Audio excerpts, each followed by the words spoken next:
Dear friends, is the Gospel of John really a true gospel? I mean, in a manner like Mark, Matthew, and Luke are. If you ever opened the Bible and read these Gospels, you know what I am talking about. The differences are glaring and they stare right into your face.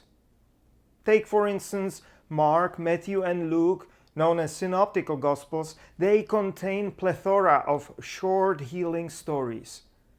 They are presented just in few sentences and sometimes closed with brief controversies. John, on the other hand, has just a handful of miracles which are presented in a highly loquacious style. John calls them signs. And as signs, they are followed with lengthy exposition speeches explaining their spiritual meanings.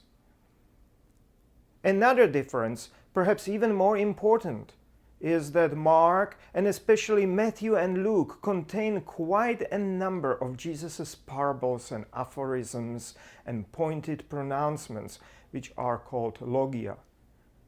Jesus is frugal with words and often compares the rule of God, kingdom of God, to everyday, mostly farming experiences. In John's account, Jesus is unrecognizable, delivering lengthy, convoluted, repetitive, and often pompous spiritual speeches. The kingdom of God, Jesus' hallmark message in Mark, Matthew, and Luke, is all but gone. And so is his concern with social, political, and religious justice. In John, it is replaced with philosophizing about light, life, word, truth, and alike. Jesus would almost certainly not recognize himself in this Gospel of John.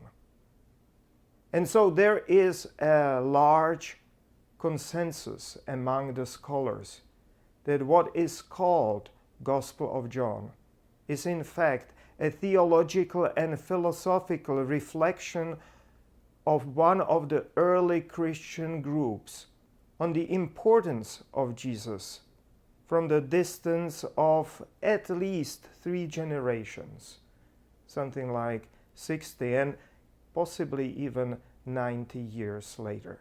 And thus, dear friends, strictly speaking, the Gospel of John is not really a gospel.